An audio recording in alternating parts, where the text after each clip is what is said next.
Alright, what's up sa guys? This is Wakapinch again at nandito na po tayo ngayon para sa probago nating Demon Slayer gameplay walkthrough, which is part 10 na po ito. So medyo napapahaba na tayo ngayon dito sa Demon Slayer na to kasi guys, napakalupit talaga or napakaganda talaga laruin ng game na to, promise. Kahit ako na-addict na po dito guys sa Demon Slayer game na to. At alam nyo ba na lagi itong trending sa application na X7? Okay, sa mga hindi pa nakakalam guys, yung X7 napakaraming anime games ang pwede nyo ma-download doon. Pero ito talaga guys, ang top 1 doon or trending lagi sa app na yon, which is ito nga ang lalaroin natin na part 10 na po. Okay, itong video natin. Kaya kung gusto nyo i-check yung mga iba pang parts ng video natin, so makikita nyo yun sa channel natin. So ngayon, sa video natin ito guys, is ipapakita ko sa inyo yung tatay naman ni Tanjiro, which is ito nga guys, ito siya, si Tanjiro. Okay, Tanjiro Kamado. So napakalaki ng ano nito guys, ng parang ambag neto sa Demon Slayer kasi ito ang nagturo ng Hino Kami Kagura or Sun Breathing Style kay Tanjiro nung bata pa si Tanjiro. At hindi man to naging ano guys, Demon Slayer Corps. So pero naipakita na ito yung lakas niya nung pumatay siya ng isang bear. Grabe. So pag kuwan lang ng mata, yung pagpikit mo lang ng mata mo, ganun yung ginawa niya, napugutan agad yung bear gamit lamang guys yung axe. Okay, yung axe, hindi siya yung ano yung mga sword na typically na ginagamit sa Demon Slayer. So kaya malakas to guys nung prime niya, kaso sakitin to. So di ko rin alam, siguro nung lumabas yung Demon Slayer mark niya, nagkasakit siya at namatay siya. Okay? Pero ito nga siya guys, si Tanjiro Kamado, tatay ito ni Tanjiro, at ito yata ay nakakita or nakita niya na si Yurichi. So di ko rin alam, pero parang reincarnation to ni Yurichi guys kasi kamukhang kamukha niya si Yurichi nung wala or kung wala itong mask niyang to. Itong mask niyang to or itong damit niyang to is ito yung nandoon sa sumasayaw na siya sa nag-yellow or nag-snow, okay? At pinalabas niya yung 13th form niya. So kaya malupit to kasi imagine mo nag-yellow, pinalabas niya. Okay, so nag-story time na tayo guys. So kasi magaling talaga or malaki talaga yung naiambag ni Tanjiro Kamado sa Demon Slayer kahit napatay na siya or di siya ganong pinakita doon. Okay, tatay ito ni Tanjiro guys ha. Okay, so bali dito guys is level 100 na tayo dito, so i-upgrade ko lang to. Okay, ayan, level 190 na po tayo ngayon dito. Ayan, ganun kabilis. So anyway, eto na nga, at yung star natin, so iba na yung kulay, so kaya upgraded na po yan. So nung sa part 9 natin is ito yung ginamit natin dito. Grabe, napakalakas to UR rank. So bali itong tatay ni Tanjiro guys, si Tanjiro Kamado, is SP lang po siya o special rank lang po siya dito sa mga characters. Pero still gusto ko siyang ipakita sa inyo dahil nga meron to mga abilities, skills, okay, na which is curious din kayo kung ano yung mga abilities ng tatay ni Tanjiro. Alright, but anyway guys, ito na nga, subukan natin tong game na to. Pero bago natin subukan is yung link neto lalagay ko sa description ng game na to or ng video na to, I mean. So i-download nyo na lang to kapag nagustuhan nyo guys. Yung link ng game na to, itong Demon Slayer na nilalaro natin, is nasa description po ng video na to, which is kung i-download nyo to, promise matik kayo dito kasi sa una pa lang may mga free Hashira na po dito na pwede nyong makuha. May mga gift codes din na pwede nyong i-claim at pwede nyong pambukas na mga characters dito sa game na to. Basta maraming maraming mga libre dito sa larong to, kaya isa rin siya sa mga nagustuhan kong laro at ginawan ko ng gameplay walkthrough sa channel natin at part 10 na nga. Grabe, 10 videos na ang ginawa natin dito. So anyway, let's go. So dito tayo guys sa mga game modes. So napakaraming game modes pala ng game na to, no? So hindi lang siya basta yung battle, okay? So meron rin siya mga mini games gaya na itong kay Yurichi, Legend of Fate. So ayan, kapag sinubukan nyo, ganito siya, okay? So mini games niya lang po ito, alright? So bukod pa dyan guys, ito main storyline niya to, alright? And meron din siyang mga ibang game mode gaya ng Column Training, ayan. Meron pa dito Hashira Training, Infinity City Battle. Ayan, nasa Infinity Castle gaya nito. Kaya subukan natin to. Let's go. Ayan, Infinity Castle formation. Let's change into Tanjiro Kamado. Alright, and let's try. Okay guys, ito nga, Tanjiro Kamado. So encounter battle, subukan natin gamit yung tatay ni Tanjiro. Let's try. Ayan, nandito tayo sa Infinity Castle guys, at tatay po ni Tanjiro to. And tek. First kill niya yun ha, kita nyo, lusaw yung kalaban. Grabe. Okay, grabe to. So tatay ba naman ni Tanjiro? So hindi man siya naging Demon Slayer Corps, pero malakas siya. Ayun o, kita nyo, ito yung Hino Kami dance niya guys, Hino Kami Kagura dance na tinuro niya kay Tanjiro. And grabe, sunog sila. Pero may natira pang buhay. Nag 50-50 yung mga kalaban guys. Okay, grabe. Favorite yun, Rengoku. Akasa, wala nang panama, di man lang nila nabawasan guys, grabe. Okay. Sinunog nyo. Kaso meron siyang parang ability na absorb.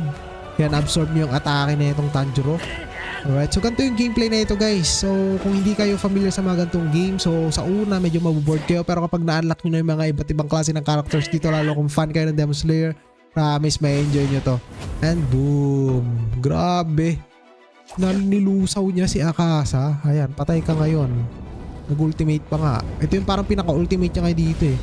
So parang support type yata tong Tanjiro Kamado na to, kasi tingnan nyo may nilabas siyang parang mga bonfire sa gilid-gilid.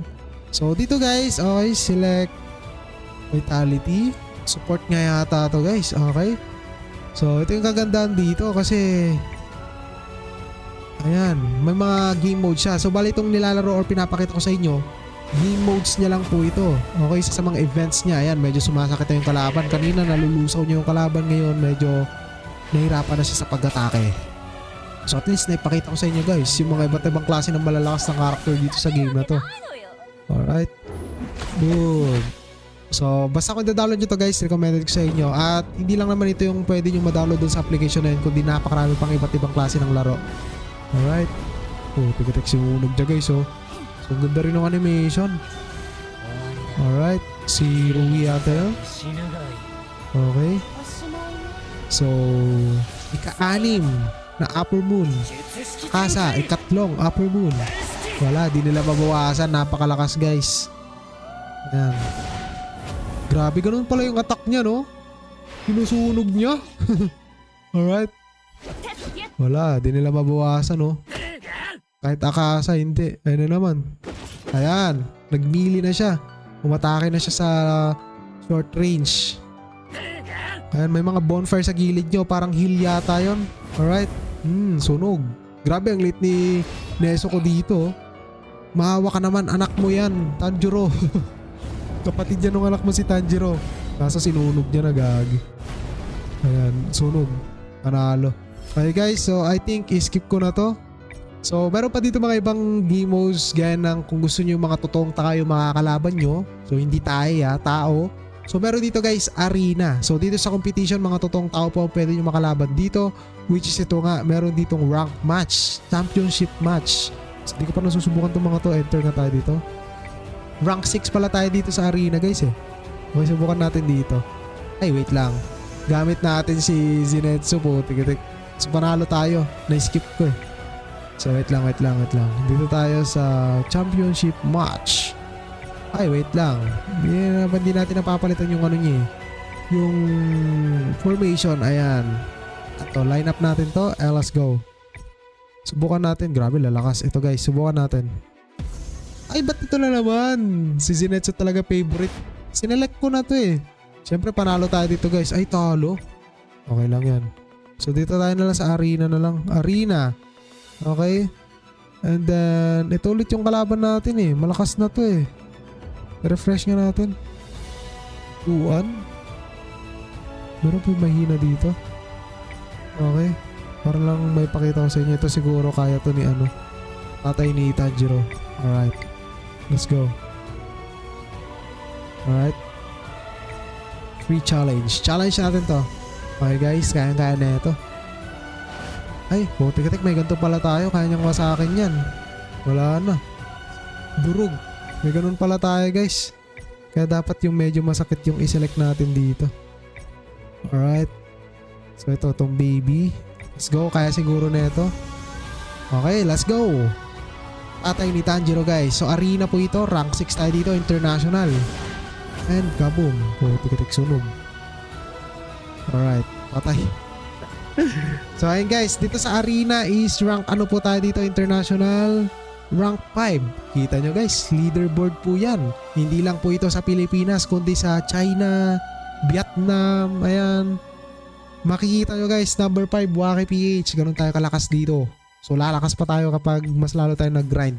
So anyway guys, merong skin pala itong tatay ni Tanjiro. Nakalimutan ko eh. Ito. Siyempre kapag may skin yan guys, nagbabago rin yung abilities niyan. Papakita ko sa inyo. Dito naman tayo sa Hashira training. Kahit na hindi na tayo manalo, masasakit or makukunat yung mga kalaban dito eh. Basta may pakita ko lang sa inyo. Ito guys ito yung tatay ni Tanjiro. Okay, si Tanjiro Kamado na naka-skin. Ayan oh. Kita nyo, di ba? Kanina ano siya? Apoy, ngayon parang yelo. Okay?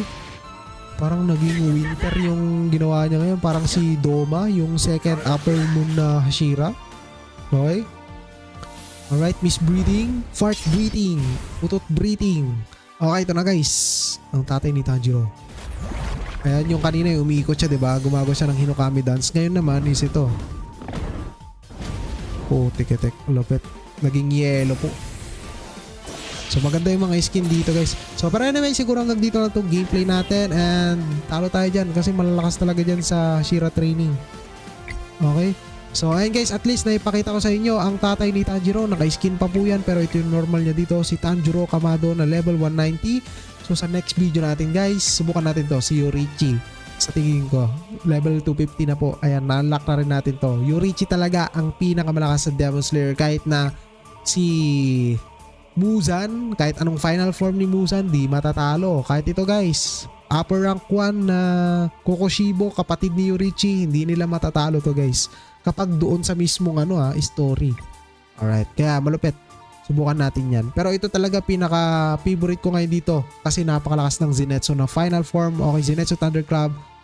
Thunderclap of 1000. Napakalakas na ito guys. Solid. So di ko pa siya na-upgrade. Kapag na-upgrade natin yan into gantong kulay ng star. So meron pa tayong mga dito, mga dagdag na atake. Grabe yung power nyo. Mag-1 milyon na. Solid. Alright. So siguro guys, ito yung mga natin dito, di pa na-unlock na mga UR rank. Uy, may bago na naman pong in-update. Grabe. Bago to guys. Wala to nung nakaraan oh. Kahoy na yung hawak niya ngayon dito at demon na po siya. Mitsuri na demon. Solid talaga to, laging nag-update. So konti na lang ang ating hintayin para ma-unlock yung mga iba pang UR rank. And ayun guys, maraming salamat sa inyo. Ulitin ko, nasa description yung link ng game na to at kita nyo naman napakalupit din ng Tanjiro Kamado. So support nga siya. Ayan, nakita nyo, support. Kaya pala hindi ganun ka intense yung pagbabato niya ng mga atake. Kumbaga parang sinusupport niya lang yung kakampi. So nagdadagdag siya ng parang bilog sa mga katawan ng kakampi natin or sa atin na rin. So which is parang inaabsorb niya yung mga attacks. So malupit to. Maraming salamat. Ulitin ko, nasa description yung link ng game na to. Goodbye. I-download nyo na. Alright.